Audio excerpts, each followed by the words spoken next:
जोहार। मैं आनंद कुमार और आप मेरे साथ जनमन की बात देखना शुरू कर चुके हैं दोस्तों पहले बता दे रहा हूं कि वीडियो थोड़ा लंबा है, लेकिन इसमें जो जानकारियां हैं और इसमें जो सवाल उठाए गए हैं वो आपको और कोई नहीं बताएगा, न कोई अखबार, न कोई चैनल और न कोई यूट्यूबर। इस जानकारी को जुटाने में बहुत मेहनत लगी है और यह वीडियो देखकर आप समझ जाएंगे कि पैसों में कितनी ताकत होती है। इसमें इतनी शक्ति होती है कि वह सत्ता और विपक्ष को अपने आगे झुकने को मजबूर कर देती है, विवश कर देती है। दोस्तों 3,000 करोड़ की मनी लॉन्ड्रिंग के आरोप में ईडी जांच का सामना कर रहे और कोयला खदान आवंटन घोटाले में सजा पा चुके झारखंड के पूर्व मुख्यमंत्री मधु कोड़ा के सबसे करीबी शख्स विनोद सिन्हा ने मुझसे एक बार कहा था कि घोड़ा चढ़ना सिर्फ एक बार सीखा जाता है। अगर आप घोड़े पर चढ़ना सीख गए तो फिर कैसा भी घोड़ा हो, कोई भी घोड़ा हो, आप उस पर चढ़ ही जाएंगे। दोस्तों ये बात तब की है जब मैं जमशेदपुर में एक राष्ट्रीय अखबार का स्थानीय संपादक था, रेजिडेंट एडिटर था। मधु कोड़ा की सरकार गिर चुकी थी और शिबू सोरेन मुख्यमंत्री थे। तभी जमशेदपुर में चलते फिरते कहीं विनोद सिन्हा मुझसे टकरा गए थे। एक समय झारखंड की राजनीति का स्टीयरिंग व्हील विनोद सिन्हा के हाथ में होता था। आज वही विनोद सिन्हा कहाँ है, क्या कर रहा है, शायद ही किसी को पता हो या शायद ही किसी को पता करने में दिलचस्पी हो। आज तक झारखंड में एक ऐसा व्यक्ति जो न नेता था, न अधिकारी, जो न मंत्री था और न मुख्यमंत्री, न किसी पार्टी का प्रदेश अध्यक्ष था और न कहीं का प्रभारी, लेकिन जिसकी मर्जी के बिना झारखंड की सत्ता का एक पत्ता भी नहीं हिलता था, जिसके क्लियरेंस के बिना मुख्यमंत्री कोई जरूरी कागज पर साइन नहीं करते थे, वह विनोद सिन्हा आज झारखंड के इतिहास के पन्नों में कहीं नहीं है, गायब हो चुका है। इनकम टैक्स, सीबीआई और ईडी की चार्जशीट के अलावा उसका नाम लेने वाला कोई नहीं है। तो दोस्तों हाल के दिनों की बात करें तो 1-2 साल से ऐसी ही चर्चा प्रेम प्रकाश श्रीवास्तव ने बटोरी। पर प्रेम प्रकाश के कारनामों का पता लोगों को तब चला जब ईडी ने उसके करतूतों का भंडाफोड़ किया, कारनामों का पर्दाफाश करना शुरू किया। फिर तो रघुवर दास की सरकार हो या कि हेमंत सोरेन की सरकार, उसकी दलाली के कारनामों की पोल पट्टी खुलती गई। लेकिन विनोद सिन्हा और प्रेम प्रकाश में एक बेसिक डिफरेंस है और यह मूल अंतर यह है कि विनोद सिन्हा के हाथ में जहां सत्ता की चाबी थी, वह सरकार और कांग्रेस आरजेडी जैसे दलों को भी डील करता था। वहीं प्रेम प्रकाश एक विशुद्ध दलाल था। इसका काम सिर्फ ट्रांसफर, पोस्टिंग, ठेका, टेंडर और विवादित जमीनों के सौदों को नेताओं और अफसरों की मदद से मैनेज कराना था। प्रेम प्रकाश बिहार से भागा हुआ एक चिरकुट टाइप का ठग था, लेकिन रघुवर दास की सरकार की एक प्रभावशाली आईएएस अधिकारी ने उससे सत्ता संपोषित बिचौलिया बना दिया और रघुवर सरकार के पतन के बाद प्रेम प्रकाश नाम का वह घुड़सवार हेमंत सोरेन सरकार की पीठ पर सवार हो गया। अब ताजा ताजा चर्चा में चल रहे हैं योगेंद्र तिवारी। योगेंद्र तिवारी को कोई लिकर किंग बताता है तो कोई उसे झारखंड का पॉन्टी चड्डा कहता है। यह योगेंद्र तिवारी इतना ताकतवर शख्स है कि उसके केस को मैनेज कराने के लिए याचिकाकर्ता के भाई को धनबाद पुलिस घंटों थाना में बैठा कर रखती है। हाई कोर्ट के जज को चलती अदालत में से धनबाद के सीनियर एसपी से बात करनी पड़ती है, सख्ती दिखानी पड़ती है, तब उस व्यक्ति को छोड़ा जाता है। इतना ताकतवर है कि हाई कोर्ट में याचिका डालने वाले के वकील को उसका एक आदमी मैनेज करने के लिए चला जाता है। इतना साहस है उसके पास। अभी 3-4 दिन पहले ईडी ने हेमंत सोरेन सरकार की पहली शराब नीति में घोटाले के सिलसिले में छापामारी शुरू की तो उसने योगेंद्र तिवारी के ठिकानों के साथ हेमंत सोरेन सरकार में नंबर 2 का दर्जा रखने वाले झारखंड के वित्त और खाद्य आपूर्ति मंत्री रामेश्वर उरांव के घर भी दबिश दे दी।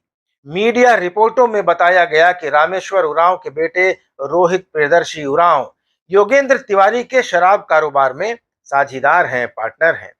यही नहीं, इसी सिलसिले में भारतीय जनता पार्टी के गिरिडीह से पूर्व विधायक निर्भय शाहाबादी और मधुपुर से बीजेपी के टिकट पर चुनाव लड़ चुके अभिषेक झा के यहाँ भी ईडी ने रेड मारी। योगेंद्र तिवारी आज पूछताछ के लिए ईडी के दफ्तर पहुंचा है। अब देखना यह है कि ईडी पूछताछ के बाद उसे छोड़ देता है या फिर उसकी गिरफ्तारी हो जाती है। लेकिन कल झारखंड मुक्ति मोर्चा के महासचिव, मुख्यालय प्रभारी और प्रवक्ता सुप्रियो भट्टाचार्य ने एक प्रेस कॉन्फ्रेंस बुलाकर अपनी तरफ से एक बम फोड़ने की कोशिश की, धमाका करने की कोशिश की।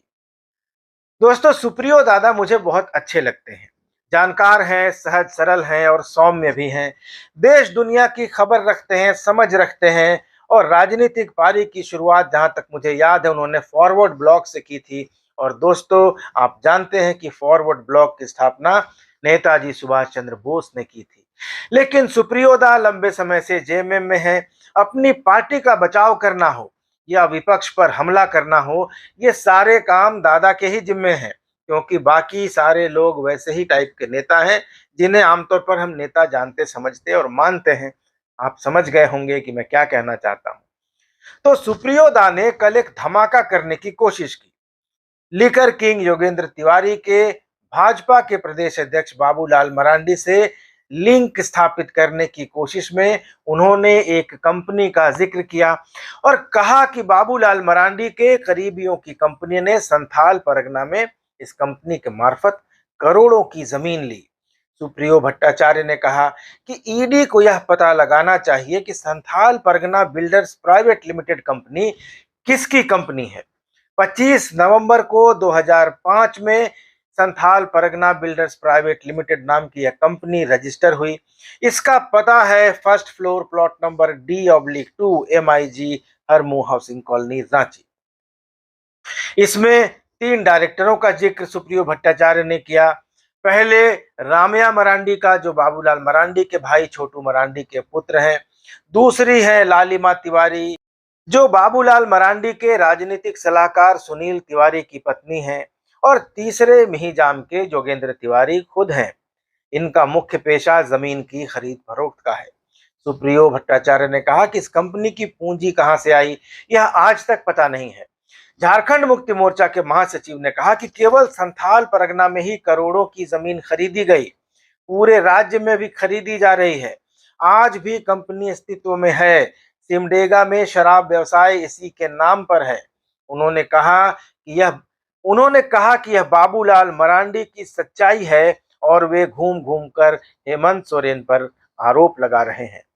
सुप्रियो भट्टाचार्य ने यह भी दावा किया कि बहुत सारे तथ्य बाबूलाल मरांडी के खिलाफ हैं। रांची में भी जमीन की हेराफेरी की गई है। ईडी इसको संज्ञान में ले, केवल टारगेट कर आगे नहीं बढ़े। उन्होंने कहा कि ईडी को बताना पड़ेगा कि Santhal Pargana builders private limited पर किसका स्वामित्व है और आज उनके कौन कौन डायरेक्टर हैं। साथ में उन्होंने यह भी कहा कि बाबूलाल मरांडी को इसी दबाव के चलते बीजेपी में शामिल होना पड़ा, यानी इसी कंपनी में उनके जो करीबी लोग थे, इनका दबाव बनाकर उनको जेवीएम को भाजपा में विलय करने पर बाध्य किया गया, ऐसा सुप्रियो भट्टाचार्य कह रहे हैं। हालांकि थोड़ी देर बाद जेएमएम का यह बम फुस हो गया। बाबूलाल मरांडी ने खुद ट्वीट करके Santhal Pargana builders private limited के निदेशकों के नाम सार्वजनिक कर दिए। उन्होंने लिखा कि झारखंड मुक्ति मोर्चा ने कुछ देर पहले प्रेस कॉन्फ्रेंस करके कहा है कि नवंबर 2005 में एक company Santhal Pargana builders private limited बनी, जिसके 2 डायरेक्टर हमसे जुड़े हुए हैं। वह कंपनी आज भी मौजूद है और जमीन और शराब का कारोबार करती है। बाबूलाल मरांडी ने झारखंड मुक्ति मोर्चा से सवाल किया कि उनसे जुड़े जिन 2 लोगों का नाम लिया गया है, यानी रामिया मरांडी और लालिमा तिवारी, उनके आज के दिन किसी भी तरह से उस कंपनी से जुड़े होने के कागज दिखाएं। साथ ही मरांडी ने यह भी अनुरोध किया कि सुप्रियो भट्टाचार्य यह भी बताएं कि उस कंपनी में कौन कौन लोग डायरेक्टर हैं और किस किस व्यक्ति का शेयर लगा हुआ है। आज अपनी संकल्प यात्रा के क्रम में दुमका की जनसभा में बाबूलाल मरांडी ने कहा कि Santhal Pargana builders private limited company के नाम पर झारखंड मुक्ति मोर्चा ओछी राजनीति करना बंद करे। झारखंड मुक्ति मोर्चा को प्रेस वार्ता आयोजित करने की क्या जरूरत है, ऐसा बाबूलाल मरांडी का कहना है। उनका कहना है कि प्रेस वार्ता तो विपक्ष के लोग करते हैं, झामुमो की तो सरकार है, पुलिस प्रशासन है, वह सीधे कार्रवाई करें। बाबूलाल ने हेमंत सरकार से संथाल परगना बिल्डर्स के मामले में एफआईआर करने और कानून के खिलाफ काम करने वाले अपराधियों की संपत्ति जब्त करने की भी मांग की। आज रांची के पत्रकार अखिलेश सिंह काफी तेज तर्रार पत्रकार हैं। उन्होंने एक ट्वीट किया और साथ में एक स्क्रीनशॉट भी शेयर किया। उसमें Santhal Pargana builders private limited के वर्तमान निदेशकों का ब्यौरा दर्ज है। इनके नाम है अमरेंद्र तिवारी, जो 15 फरवरी 2019 में कंपनी के निदेशक बनाए गए। दूसरे हैं सुकांतो राय, जो 1 अप्रैल 2021 को डायरेक्टर बनाए गए। और तीसरी है नीतू तिवारी, जो 13 अप्रैल 2023 को यानी इसी साल निदेशक बनाई गई। बाबूलाल मरांडी ने अखिलेश की इस पोस्ट को शेयर करते हुए लिखा, हद है, झारखंड मुक्ति मोर्चा को सच से कोई सरोकार नहीं, कम से कम प्रेस के सामने झूठ तो ठीक से बोले। तो दोस्तों, यह था अभी तक का घटनाक्रम। अब मैं अपनी बात पर आता हूं। तो आज मैंने इंटरनेट पर कुछ खोजबीन की, कुछ घंटे लगाए, और जो पता चला उसके अनुसार अमरेंद्र तिवारी लिकर किंग कहे जाने वाले जोगेंद्र तिवारी के भाई हैं और नीतू तिवारी भी उनकी ही परिवार की सदस्य हैं। Amrendra Tiwari Santhal Pargana builders private limited के अलावा Maihar Ganga resort private limited, Saran alcohol private limited, Maihar Trikut resort private limited और मैहर माता वेंचर्स प्राइवेट लिमिटेड नाम की कंपनियों में भी निदेशक हैं या रहे हैं। Neetu Tiwari Santhal Pargana builders private limited के अलावा Maihar Ganga resort private limited की डायरेक्टर हैं। सुकांतो रॉय किसी अन्य कंपनी में निदेशक नहीं है। अब मूल मुद्दे पर आते हैं। लोग सुप्रियो भट्टाचार्य की आलोचना कर रहे हैं, यह बताने की कोशिश कर रहे हैं कि रामिया मरांडी और लालिमा तिवारी बहुत पहले कंपनी से अलग हो गए थे और सुप्रियो पुरानी जानकारी साझा करके झूठ परोस रहे हैं। तो क्या वाकई सुप्रियो झूठ परोस रहे हैं? देखिए दोस्तों, सुप्रियो भट्टाचार्य की मैंने पहले ही काफी तारीफ कर दी है। सवाल है कि क्या सुप्रियो वाकई यही साबित करना चाहते थे कि रामिया मरांडी या लालिमा तिवारी आज भी संथाल परगना बिल्डर्स के डायरेक्टर हैं? क्या जेएमएम के महासचिव को फाइनेंस की या कंपनियों की थोड़ी सी भी समझ नहीं है? और उनको नहीं है तो क्या उनकी पार्टी और उनकी सरकार में भी किसी को इन सब बातों की समझ नहीं है? हम जैसे पत्रकार जो जानकारी चुटकी बजाकर निकाल ले रहे हैं, क्या वह सुप्रियो भट्टाचार्य नहीं निकाल सकते थे? अभी आप तुरंत अभी वेबसाइट पर जाइए, गूगल पर Santhal Pargana builders private limited का डायरेक्टर लिखकर सर्च मारिए। आपके सामने स्क्रीन पर दिख जाएगा कि योगेंद्र तिवारी, सुकांतो रॉय और नीतू तिवारी इसके डायरेक्टर हैं। लालिमा तिवारी तो 25 नवंबर 2005 से 4 नवंबर 2011 तक इसकी निदेशक थी। तो सुप्रियो पुराना कागज लेकर क्यों बैठे थे? क्या उनमें समझदारी की कमी है या फिर वे जानबूझकर झूठ परोस रहे थे? तो दोस्तों, जान लीजिए कि ऐसा कुछ भी नहीं था। सुप्रियो जरूर जानते होंगे कि जैसे ही वे कागज का जिक्र करेंगे उन्हें झूठा बताया जाएगा, वर्तमान निदेशकों के नाम भी बताए जाएंगे। तो फिर आप पूछेंगे कि उन्होंने ऐसा क्यों किया? तो मुझे जहां तक लगता है कि सुप्रियो शायद चाहते थे कि लोग ये जाने कि बाबूलाल मरांडी के करीबी लोगों का लिकर किंग जोगेंद्र तिवारी के साथ रिलेशन है, और इतना गहरा रिलेशन है, इतना घनिष्ठ संबंध है कि उनके करीबी लोगों के उनके साथ व्यापारिक व्यावसायिक संबंध भी थे। इससे कोई कैसे इनकार करेगा कि लालिमा तिवारी और योगेंद्र तिवारी या रामिया मरांडी एक ही कंपनी के फाउंडर डायरेक्टर थे? लेकिन कंपनी के पुराने डायरेक्टरों की लिस्ट मैंने देखी तो इसमें रामिया मरांडी का नाम नहीं दिखा।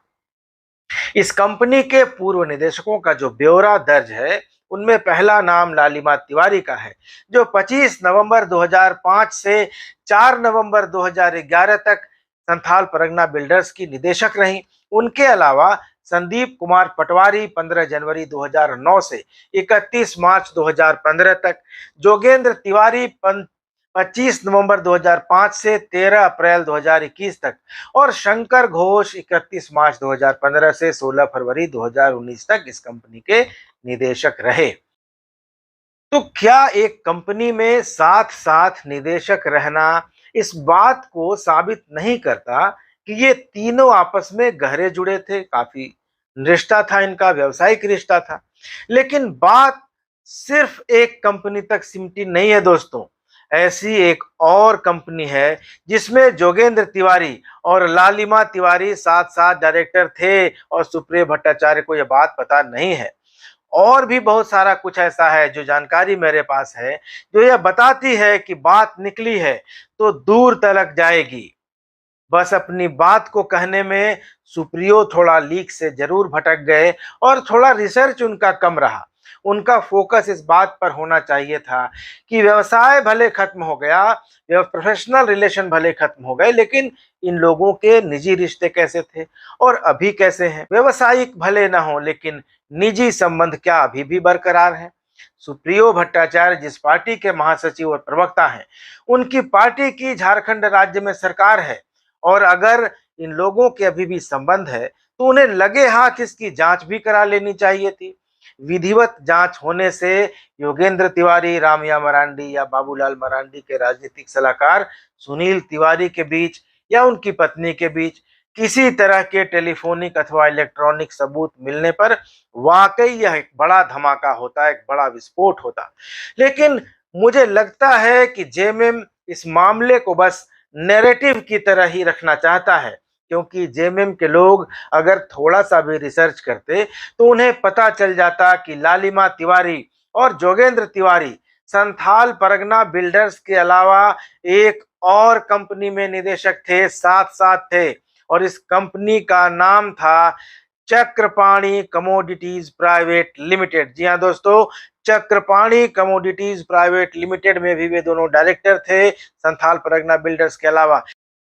और इस कंपनी का पता है flat number 402 Kaushiki Radhika residency apartment, Jharudih, Bekar Bandh, Dhanbad 826001।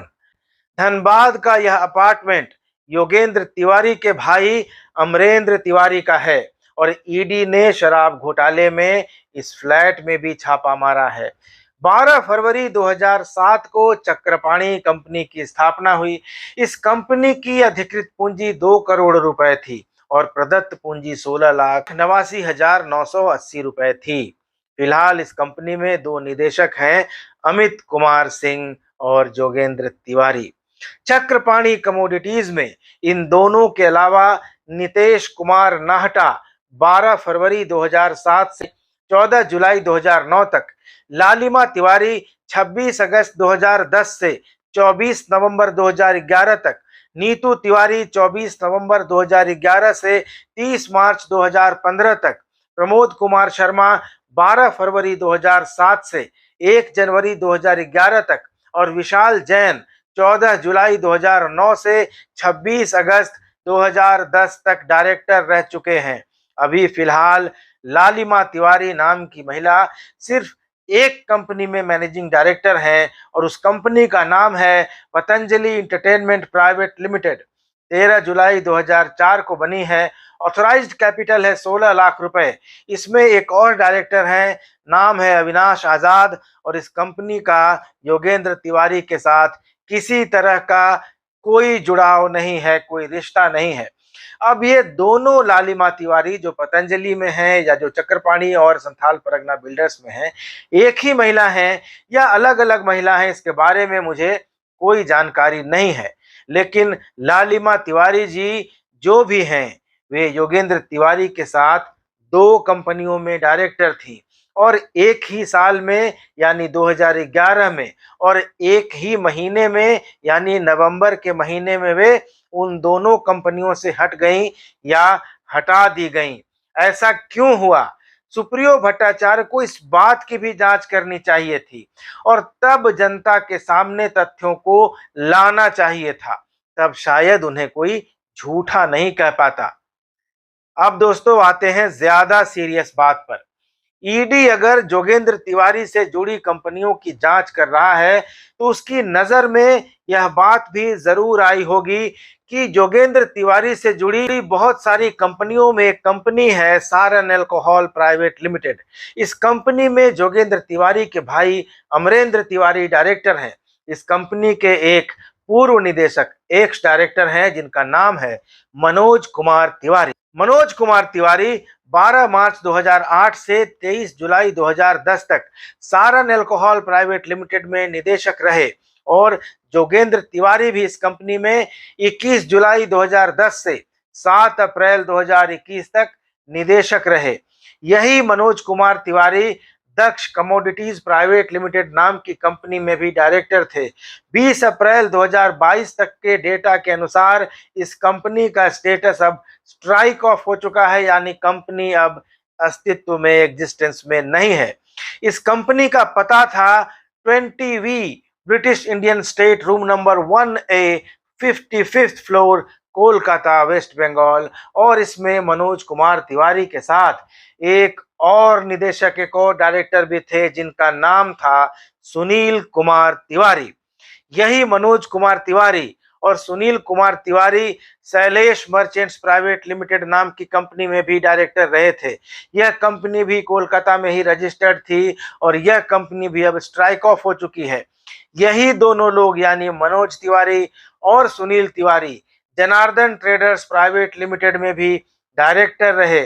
Saran alcohol नाम की कंपनी में एक और पूर्व डायरेक्टर थे, नाम था संजय बाजोरिया। संजय बाजोरिया, मनोज कुमार तिवारी और सुनील कुमार तिवारी, ये तीन लोग कई कंपनियों में एक साथ डायरेक्टर रह चुके हैं। इन कंपनियों के नाम मैं आपको बताता हूं, ध्यान से सुनिए। 8 कंपनियां हैं।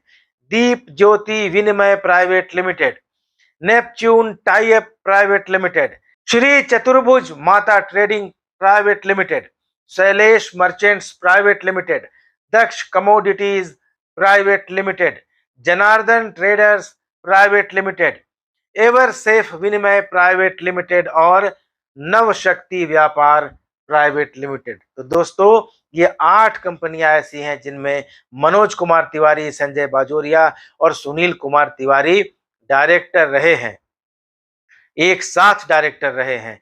किसी में मनोज तिवारी और सुनील तिवारी हैं, किसी में संजय बाजोरिया और सुनील तिवारी हैं। ये 8 कंपनियां, 8 की 8 कंपनियां कोलकाता में रजिस्टर हैं। इनमें 5 एक ही पते पर हैं जिसका पता है 7/1A ग्रांट लेनर और 2 कैनिंग स्ट्रीट के पते पर रजिस्टर्ड हैं। इनमें से ज्यादातर कंपनियों का अब अस्तित्व नहीं है, स्ट्राइक ऑफ हो चुकी हैं, यानी पहली नजर में लगता है कि ये शेल कंपनियां थीं जो मनी लॉन्ड्रिंग के लिए बनाई गई थी, अब बंद हो चुकी हैं। अब यह संयोग ही है कि बाबूलाल मरांडी के राजनीतिक सलाहकार का नाम भी सुनील कुमार तिवारी है और उनकी पत्नी लालिमा तिवारी जी योगेंद्र तिवारी के साथ 2 कंपनियों में डायरेक्टर रही हैं, ऐसा कंपनी रिकॉर्ड्स बताते हैं। और सुनील कुमार तिवारी नाम के एक सज्जन योगेंद्र तिवारी के लोगों के साथ जुड़े कंपनियों में निदेशक मंडल में रह चुके हैं। ये कोइंसिडेंस भी हो सकता है। तो कहने का मतलब मेरा इतना है कि अगर सुप्रियो भट्टाचार्य थोड़ा सा भी रिसर्च करते दोस्तों, जैसे मैंने 2-3 घंटे के रिसर्च में इतनी सारी बातें ढूंढ ली, इतनी सारी कंपनियां ढूंढ ली और इतने सारे कॉमन नाम ढूंढ लिए, अगर सुप्रियो ढूंढ पाते तो उनकी बात थोड़ी वजनदार हो सकती थी।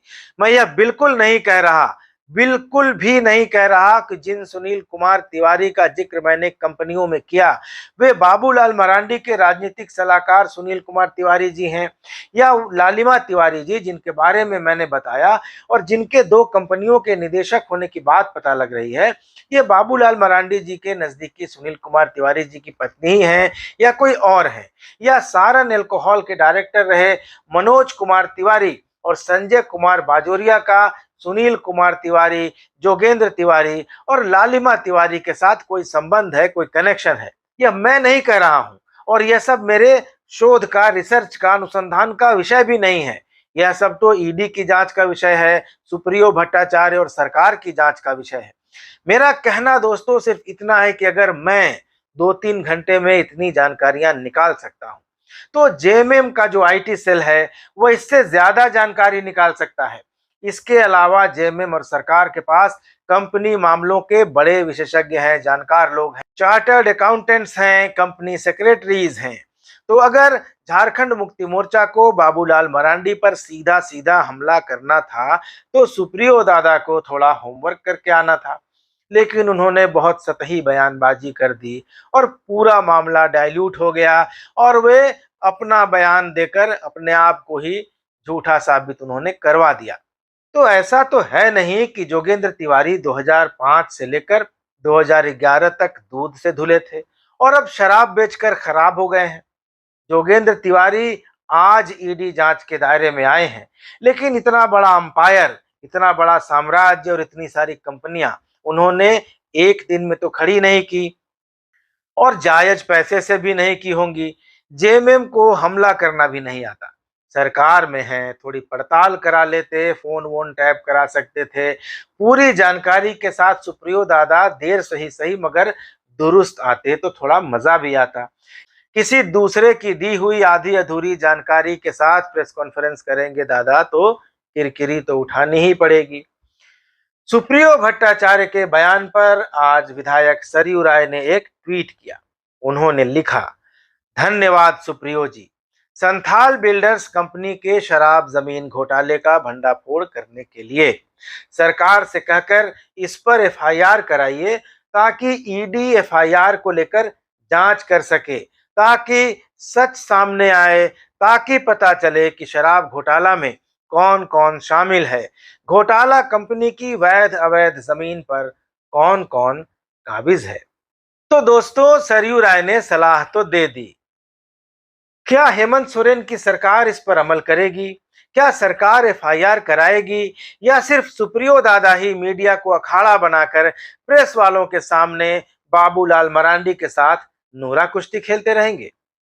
आप इस बारे में क्या सोचते हैं कमेंट करके जरूर बताइएगा। चैनल को सब्सक्राइब कर लीजिएगा। अगले वीडियो में मुलाकात होगी, तब तक इजाजत दीजिए। धन्यवाद। नमस्कार।